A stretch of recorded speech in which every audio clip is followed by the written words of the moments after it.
आप सभी इस वीडियो को शुरू से ज़रूर देखें, वीडियो तो लाइक करें, चैनल पर नए हैं तो चैनल को सब्सक्राइब जरूर करें ताकि आप सभी को कोई भी इन्फॉर्मेशन है पहले सटीक मिले। तो देखिए, तो सभी अभ्यर्थियों के लिए आज का लेटेस्ट अपडेट महत्वपूर्ण है। देखिए, जो second BSSC second inter level की प्रारंभिक परीक्षा कब होगी, इसको लेकर मेरे द्वारा कई वीडियो बना चुका है। मैं आप लोग को अपने पूर्व के वीडियो में बता चुका हूँ, यह मेरे द्वारा बताया जा चुका है कि इसमें रजिस्ट्रेशन नंबर के आधार पर बहुत सारे जो सोशल मीडिया पर यूट्यूब चैनल वाला चलाया जा रहा है कि इसमें चलाया जा रहा था। देखिए, न्यूज़ क्या चला जाता है कि इसमें 30 से 32 लाख, 30 से 31 लाख, 32 लाख, 34, 35 तक भी बताया जा रहा था कि इतने लड़कों ने फॉर्म अप्लाई किया हुआ है। लेकिन मैंने बताया था कि इसमें रजिस्ट्रेशन नंबर के आधार पर यह किसी भी परीक्षा में अभ्यर्थियों के कितने अभ्यर्थियों द्वारा फॉर्म भरा गया है इसका पता लगाना मुश्किल होता है, क्योंकि बहुत सारे अभ्यर्थी जो है रजिस्ट्रेशन कर फॉर्म नहीं भरते हैं और एक अभ्यर्थी 2 से 3 रजिस्ट्रेशन करते हैं और एक फॉर्म भरते हैं। जितना यानी जो पैसा कटाया जाता है वही फाइनल सबमिट होता है और बाकी सब रजिस्ट्रेशन रद्द हो जाते हैं। मैंने आप लोग अपने पूर्व के वीडियो में बताया था कि इसमें 25 से 28 लाख के आसपास अभ्यर्थियों ने फॉर्म अप्लाई किया है। तो 25 के आसपास इतने अभ्यर्थी पहुंच चुके हैं। चूँकि मोटा मोटी देखिए 25 लाख इन्फॉर्मेशन आ रहा है, तो 26 के आसपास, 26-27 लाख के आसपास अभ्यर्थियों ने फॉर्म अप्लाई किया होगा। 26 से 27 लाख के आसपास अभ्यर्थियों ने फॉर्म अप्लाई किया हुआ है।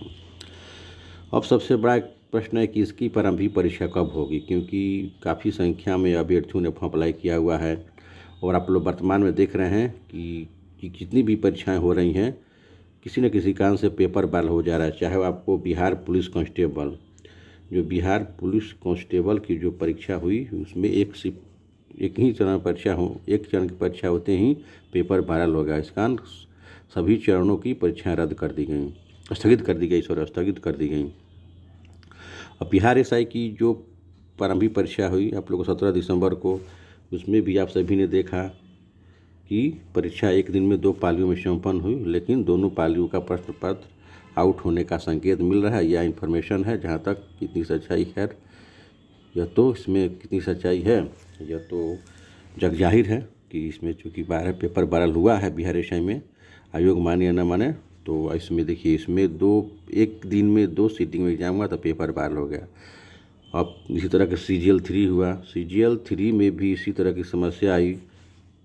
3 चरणों में 3 सीटिंग में परीक्षा हुई और कमोबेश तीनों सीटिंग में ही प्रश्न वायरल होने का संकेत मिला। यानी इसका भी इंफॉर्मेशन मिला, सभी अभ्यर्थियों द्वारा साक्ष्य भी दिखाया गया कि जो तीनों सीटिंग की परीक्षाएं थी तीनों का पेपर वायरल हुआ था, लेकिन केवल फर्स्ट सीटिंग का ही परीक्षा वस्तु रद्द करके आप लोगों को पुनः परीक्षा आयोजित हुई थी। फिर फर्स्ट सीटिंग वाले की, फर्स्ट शिफ्ट वालों की, और 2 शिफ्ट की उसी परीक्षा के आधार पर रिजल्ट निकाल दिया गया। इस कारण देखें कटअप कितना हाई चला गया। यानी CGL 3 में 117-18 के आसपास कटअप गया था, इसी के अधिक गया होगा, 2 नंबर अधिक ही गया। यानी मान कर चले कि इसमें 120 के आसपास कटअप गया था। CGL 3 में 120 के आसपास कटअप गया था और कॉम्बेस यहीं 118, 119 शायद कटअप था इसमें। CGL 3 के प्रारंभिक परीक्षा का कटअप 118-19 था। लेकिन वहीं जो CGL 3 की जो मुख्य परीक्षा हुई, CGL 3 की जो मुख्य परीक्षा हुई कि वो पटना में हुई थी, तो उसमें प्रश्न पत्र वायरल नहीं हुआ। तो इसी कारण देखिए, केवल जो एग्जाम केवल पटना में होता है, केवल सिटिंग में होता है, तो उसमें अभ्यर्थियों की संख्या जहाँ कम हो जाती है वहाँ आयोग ईमानदारी से या निष्पक्षतापूर्वक एग्जाम ले लेता है, कदाचार मुक्त एग्जाम ले लेता है। लेकिन वहीं जहाँ अभ्यर्थियों की संख्या ज़्यादा होती है, इस कारण उसका सेंटर हर एक जगह देना पड़ता है, चाहे वनमंडल लेवल का हो या अगर जिला स्तर पर भी होता है, जिला मुख्यालय में भी। तो कई परीक्षा केंद्र ऐसे होते हैं जो शहर के आउटर में बाहर होते हैं, तो वहाँ चूँकि आयोग द्वारा कार्रवाई नहीं की जाती है, इसी कारण प्रश्न पत्र वायरल। लेकिन ये यहाँ देखने की बात यह भी है, चूँकि BPSC द्वारा जितनी भी एग्जाम लिया जाता है वो भी सेंटर क्योंकि शहर के बाहर होते हैं, फिर भी वहाँ पर प्रश्न पत्र उसका वाला क्यों नहीं होता है? क्यों? क्योंकि आयोग सख्ती से एग्जाम लेता है। तो सबसे बड़ी जिम्मेदारी आयोग की होती है कि वह कड़ाई से एग्जाम ले। BPSC से सीख लेनी चाहिए सभी आयोग को। तो आप देख रहे हैं कि BSSC प्रश्न पत्र वायरल का दंश झेल चुका है और फर्स्ट इंटर लेवल चूँकि इसका जो इसी कारण जो धांधली होने के कारण इसकी बलि इतना लंबी अवधि तक चला और उसका जो दंश आज भी अभ्यर्थी झेल रहे हैं फर्स्ट इंटर लेवल का, जिस तरह से व्यापक पैमाने में धांधली हुई थी। लेकिन पुनः जिस तरह से अध्यक्ष और सचिव को बदल कर एग्ज़ाम लिया गया, एग्ज़ाम काफ़ी हद तक अच्छा हुआ और पीटी और मेंस दोनों में भी कोई प्रश्न पत्र फाइल नहीं हुआ था। तो उसी तरह का जो अपना निष्पक्षता आयोग को दिखानी होगी, क्योंकि लेकिन वही सीजल 3 में देखिए आयोग की हवा निकल गई और उसका पोल खुल गया। अब आइए हम लोग जो विषय पर बात करते हैं कि 25 लाख से अधिक अभ्यर्थी हैं, तो आयोग परीक्षा कब ले सकता है। आयोग चूँकि जानकारी मिल रही है मार्च माह में, समाचार पत्र में दिखाया गया है, एक समाचार पत्र है प्रभात को, उसमें सूचना दी गई है कि मार्च माह में होगी, मार्च माह में होगी। मेरे द्वारा आप लोग को बहुत पहले सूचना दी गई थी कि आप लोग को मार्च माह के 4, 5, 6 ये 3 दिनों में 2 सिटिंग में परीक्षा लेने का विचार हो रहा है। मेरे द्वारा आप लोग को सूचना 1 माह पूर्व ही दी गई थी, 1 माह पूर्व ही आप लोग को सूचना दी गई थी और जस्ट जो फॉर्म सबमिट होने का तिथि समाप्त, उसके बाद मैंने भी आप लोग कहा था कि मार्च माह में आप लोग का एग्ज़ाम हो सकता है। इसकी कितनी संभावना है? मार्च माह में होने की संभावना की 80% संभावना दिख रही है। आयोग की तैयारी जिस तरह से लग रहा है कि मार्च माह में लेने की तैयारी कर रहा है अंदर, और जनवरी, देखिए जनवरी के जो फर्स्ट वीक से आयोग लेटर भेजना शुरू कर देगा। सब परीक्षा केंद्रों के लिए लेटर भेजना शुरू कर देगा, किन किन परीक्षा केंद्रों पर परीक्षा ली जाएगी और वहाँ से केंद्राधीशकों की और ख़ासकर सभी जिलों के जिलाधिकारी और डीओ से इसके लिए परीक्षा केंद्रों की मांग की जाएगी और वे कहाँ तक इसको मार्च माह के लिए दे पाते हैं नहीं दे पाते हैं देखने वाली बात होगी। लेकिन आप लोग देखिए, मैं आप लोग अपने पूर्व के वीडियो में बता चुका, आप लोग जनवरी माह में सारा सिलेबस कंप्लीट कर लें। जनवरी 24 में सारा सिलेबस कंप्लीट कर लें और प्रत्येक दिन एक सेट प्रैक्टिस करें और इसके बाद आप लोग जनवरी के बाद फरवरी में प्रत्येक दिन 2 सेट प्रैक्टिस करें और इसके बाद रिवीजन करते रहें। और करंट अफेयर्स तो 1 माह पहले, एक करंट अफेयर जो होता है ना, आप लोग परीक्षा के 1 माह पहले पढ़ें। करंट अफेयर्स बिहार स्पेशल आप लोग एग्ज़ाम के 1 माह पहले पढ़ें। जब आयोग तिथि घोषणा कर देगा तो आप लोग 1 माह पहले करंट अफेयर्स और जो बिहार स्पेशल जिस तरह से पूछे जाते हैं उसकी तैयारी कर दें, 1 माह में कंप्लीट कर लें। और आप लोग को जितने भी अगर मार्च में नहीं हो पाता है तो यह एग्ज़ाम आप लोग का जून में जाएगा।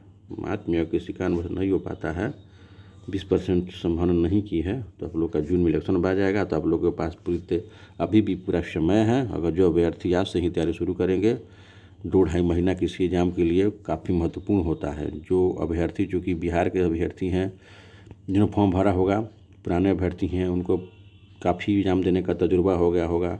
बीपीएससी, बीएसएससी, दरोगा सभी एग्ज़ामों की बिहार के अभ्यर्थी तैयारी करते हैं एक साथ, तो उनको एग्ज़ाम देने का तजुर्बा है और तैयारी करने का तजुर्बा है। तो ऐसे अभ्यर्थियों के लिए 2 माह काफ़ी है। जो सीरियस कैंडिडेट हैं उनके लिए 2 से 2.5 माह काफ़ी है। तो आप लोग को अभी भी पर्याप्त समय है। आप लोग पूरी तरह सही रणनीति के साथ साथ तैयारी करें। और देखिए 80% संभावना मार्च में बन रही है और नहीं होती है 20% किसी कारणवश, क्योंकि मार्च से चुनावी प्रक्रिया शुरू हो जाएगी और आप लोग का अप्रैल में जो इलेक्शन होता है तो निश्चित तौर से आप लोग का एग्ज़ाम बढ़ेगा, क्योंकि चुनाव प्रक्रिया शुरू हो जाएगी। अभी से ही आप लोग समाचार पत्रों में देखते होंगे या जो सरकारी एम्प्लॉई हैं उनको पता होगा कि चुनाव के लिए अभी से ही बूथों का निर्धारण शुरू हो गया है। ईवीएम की कई जगह पर ईवीएम का परीक्षण हो रहा है, ईवीएम मशीन का ट्रेनिंग दी जा रही है और कई जिलों में जो चुनाव के लिए बूथों का निर्धारण शुरू हो गया है। तो निश्चित तौर से अब अभी से ही जो सरकार है चुनाव मूड में आ चुकी है और मार्च माह में जहाँ तक आप लोग देखते होंगे, मार्च माह में पूरा चुनावी प्रक्रिया शुरू हो जाती है। और देखिए इस स्थिति में एग्जाम हो पाता है नहीं हो पाता, लेकिन आप लोग पुनः जनवरी माह तक सारा सिलेबस कंप्लीट कर लें और इसके बाद रिवीजन करते रहें। और बिल्कुल आप समझें कि जनवरी माह तक हमारा समय है और इसके बाद जो समय मिलता है उस पर आप लोग रिवीजन करते रहें, निश्चित सफलता मिलेगी। और ऐसी वैकेंसी आप लोग को बार बार देखने को नहीं मिलेगी। यह सुनहला अवसर है और आप लोग देखिए इसमें सीटें और बढ़ेंगी। जिस तरह से 22 दिसंबर को वीडियो कॉन्फ्रेंसिंग होने जा रही है माननीय मुख्य सचिव कार्मिक विभाग माननीय जो मुख्य सचिव हैं बिहार सरकार, वे समस्त जिलों के जिलाधिकारियों और डीओ के साथ वीडियो कॉन्फ्रेंसिंग करेंगे और इसमें विषय रहेगा CGL 4 की रिक्तियाँ होंगी। CGL 4 की कितनी रिक्तियाँ हैं वो मांगी जाएंगी। आप लोग के जो CGL 4 है उसकी रिक्तियाँ मांगी जाएंगी। सेकेंड इंटर लेवल में और कौन कौन पोस्ट से और कौन कौन से पद जोड़े जा सकते हैं उसकी रिक्तियाँ मांगी। तो समान है कि सेकेंड इंटर लेवल में 5000 के आसपास रिक्तियाँ और बढ़ेंगी। और ग्रुप डी परिचारी की रिक्तियाँ भी सभी जिलों से मांगी जा रही है, बड़े पैमाने पर आ भी रही हैं। तो निश्चित तौर से आप लोग को 22 दिसंबर के बाद बहाली प्रक्रिया में और रिक्तियाँ जब और आप लोग तेजी आएगी। और CGL 4 जहाँ तक इंफॉर्मेशन प्राप्त हो रहा है, आप लोग का CGL 4 जो है वह जनवरी माह में आ सकता है। और परिचारी की बहाली भी फरवरी से परिचारी मार्च माह तक आ सकता है। जनवरी में संभावना कम दिख रही है, लेकिन फरवरी से मार्च में आप लोगों को परिचारी की बहाली आ जाएगी। तो जो नई बहाली आएगी उसका सारा एग्जाम इलेक्शन बाद होगा। और जहाँ तक लेटेस्ट इन्फॉर्मेशन प्राप्त हो रहा है, देखिए यहीं पुनः जो सेकेंड इंटर लेवल है 80% संभावना मार्च में है। अगर चुनावी प्रक्रिया में सरकार उलझ गई तो जून में जा सकती है। तब सभी तैयारी में लगे रहें और इन्हीं सारी बहुत सारी शुभकामनाओं के साथ आपसे विदा लेता हूँ। और इस संदर्भ में और खूब लेटर प्राप्त होगा, आप सभी को सूचित किया जाएगा। जय हिंद।